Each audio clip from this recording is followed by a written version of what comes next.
Well my friends, আজ আমাদের চেম্বারে রোগীর চাপ বড্ড বেশি। এখন 10টা বাজতে 10 মিনিট বাকি, তবু আমাদের 15-20 জন রোগী রয়েছে। সবাই ব্যস্ত হয়ে পড়েছেন, সারাদিন ধরে বসে আছেন। তবু যে ভিডিওটি না দিলেই নয়, চেম্বারের আজকের শেষ প্রান্তে এসে ভিডিওটি দিচ্ছি, কারণ ভিডিওটি দেওয়ার দরকার ফলো আপের জন্য। কারণ এই ভিডিও তো দিয়েছিলাম আগে। এই সেই যুবক, 19 বছরের ছেলে, অত্যন্ত অ্যাক্টিভ ছেলে, পড়াশোনা করে, সোশ্যাল মিডিয়ায় এই ইউটিউব যেসবগুলো আছে, আর একটা কী বললেন নাম, ভিডিও এডিটার, এবং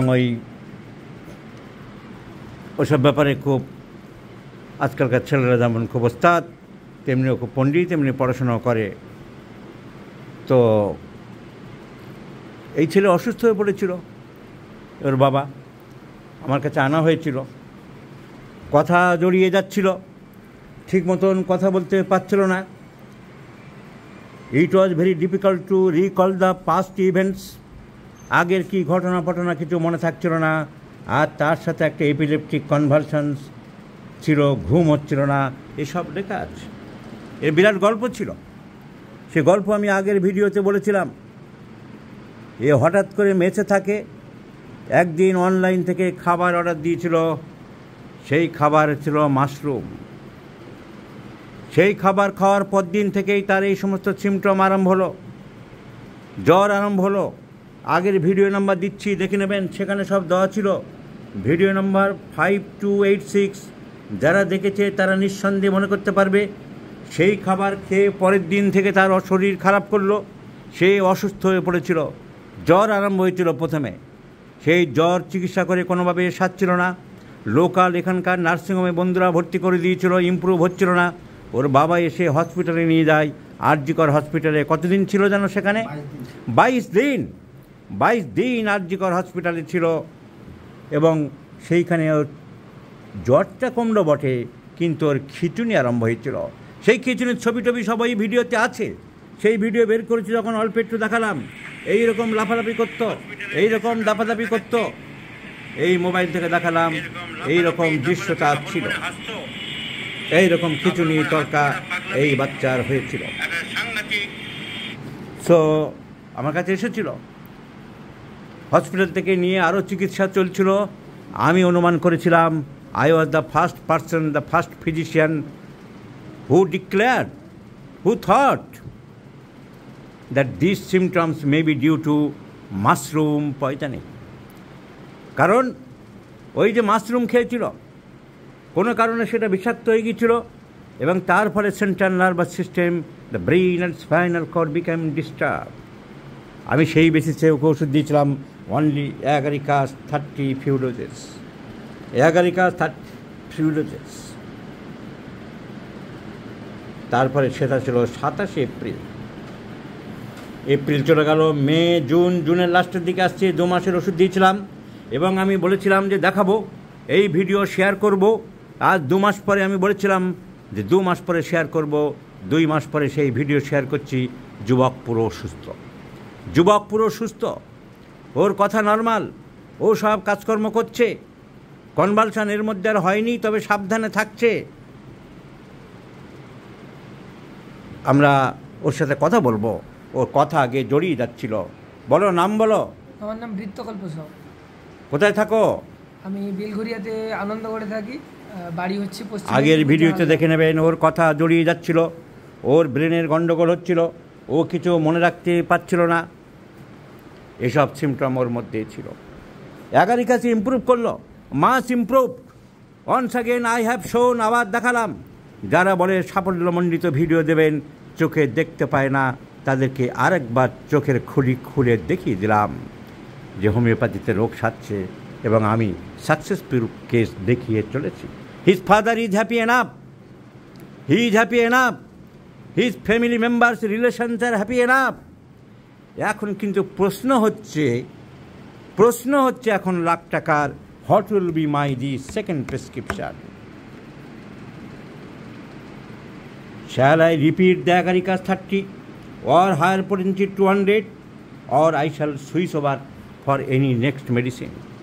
আমি কি অ্যাগারিকাস রাখবো, না অন্য কোনো ওষুধ দেবো, না কী দেবো, এখন কী করব? অ্যাগারিকাসের তো ওই পার্টিকুলার কজেশনের উপরে দিয়েছিলাম, সেই কজেশনের উপরে ভিত্তি করে বাচ্চা তো ভালো হয়ে গেছে, এখন অনেক ভালো আছে, কিন্তু ওর সেই এপিলেপটিকের যে সিমটম ছিল, বাড়াবাড়ি ছিল, সেটা এখন হয় না বটে, কিন্তু ও লক্ষ্য করে দেখেছে ও রোদে গেলে মাথা ঘুরে যায়, শরীর খারাপ লাগে, আর কম্পিউটার টিভি যখন চালায়, যখন খুব শাইনিং লাইট একটা বেরোয়, তখন কিন্তু ওর মাথাটা বিগড়ে যায়, ব্রেনটা কেমন ডিস্টার্ব করে, ও বুঝতে পারে আমার শরীর খারাপ হয়ে যাবে, আমি হয়তো অসুস্থ হয়ে পড়ব। পরীক্ষা করে দেখেনি যে চলুক, লেটস কন্টিনিউ, আমি অসুস্থ হয়ে পড়ি কি না, কিন্তু অসুস্থ হতে চলেছে বুঝতে পেরেই ওর সঙ্গে সঙ্গে বন্ধ করে দেয়। তাহলে আমার ইন্টারপ্রিটেশান, আমার আজকের রুব্রিক কি? Bright light off aggravates, Sunlight aggravates. এই দুটি সিমটম কভার করে একটি মাত্র মেডিসিন, তার নাম লাইসিনাম। দেখাবো HCl নট লাইসিন। রোদ সহ্য করতে পারে না, রোদে গেলে অসুবিধা হয়, can not bear heat of sun. Golden letters, can not bear heat of sun, lyssin. Other medicines are gels, Gronolin, Lachesis, Natrum, Mur, etc., Sulfur, etc. Convulsion হয়নি, কিন্তু হওয়ার মতো স্টেজ আমরা পড়েছি। This is my repertory, convulsions, aggravations, light, bright aggravates, Lyssin. হতে যাচ্ছিল, ভয়ে পরীক্ষা করেনি, কিন্তু হতে যাচ্ছিল, বুঝতে পারছিল। So light, bright aggravates convulsions, so bright light aggravates and sunlight aggravates are the two strong physical general symptoms of lysine or hydrophobinum. তাহলে কুকুরের সাথে একটা সম্পর্ক আছে, কুকুরের সাথে সম্পর্ক আছে। ইভেন ম্যাড ডগ কামড়ালে, ডগ বাইট হলে তার ব্যাড এফেক্টস অনেক সময় পরবর্তীকালে থাকলে লাইসিন ব্যবহার হয়। এমনকি ডক্টর HCl এও বলেছেন, আরে headache from bites of dog matters little whether rabid or not. কুকুর পাগলা কি ভালো তোমার দেখার দরকার নেই, কুকুর কামড়ালেই একবার ভেবো।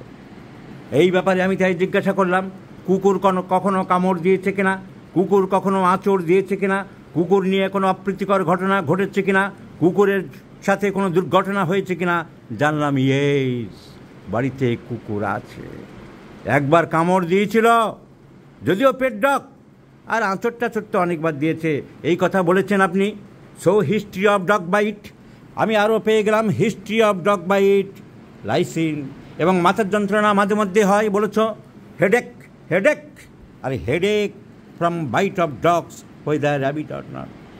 And objects, bright light, shining light, dazzling light, চকচকে লাইট, নিয়ন লাইট, উজ্জ্বল লাইট aggravate করে the only medicines, important medicine, lysine. Other medicines are stramonium and cantharis. So lysine is the choice of medicine, my friend. আগের দুর্ঘটনা থেকে, আগের বিপদ থেকে, আগের অসুবিধা থেকে, আগের এলিমেন্টস থেকে তাকে বাঁচানো গেছে, সুস্থ করা গেছে by the help of agaricus. And this is the high time, this is the second time to prescribe lysine. I shall save the child of this life from the convulsions and other disturbances of the nervous system. So lysine is the second medicine. So I do like to prescribe lysine 202 doses followed by PTRS, my friends. মাঝখানে sulphur দেবো বলে ভাবছিলাম, কারণ indolence কাজকর্ম করতে মন চায় না। সালফারও আছে সানলাইট অ্যাগ্রাভেটস, এইসব সিমটমগুলো নিয়ে অ্যাপেটাইট ইনক্রিজড, সালফার ব্রিমস্টোন দেবো বলে ভেবেছিলাম, কিন্তু অন ফাইন স্কুটনি সময় নিয়ে ভাবতে হবে, দেখতে হবে, রোগীকে সময় দিতে হবে। 1 ঘন্টার উপরে অ্যানালিসিস, এভালুয়েশন অ্যান্ড ইন্টারপ্রিটেশন করে I have come to the conclusion the Lyssin is the choice of drug and I do like to prescribe Lyssin 200, only 2 doses BD followed by PTRS 1000. So this is called homeopathy. মশলামুড়ি নয়, আন্দাজে ওষুধ নয়, আন্দাজে ঢিল মারা নয়। মেটিমেটিকা পড়তে হবে, সিমটমকে অনুধাবন করতে হবে, সিমটমকে বুঝতে হবে, সিমটমসগুলোকে হৃদয়ঙ্গম করতে হবে। It should be realize, but it should not memorize. Realization, not memorization. So this is called the art of prescribing, my friends. Let's see the result. A তৃতীয়বারের ভিডিও বা ফলো আপ আমি দেখাবো। Thank you. Are you happy? Are you satisfied enough? Are you happy? Thank you very much.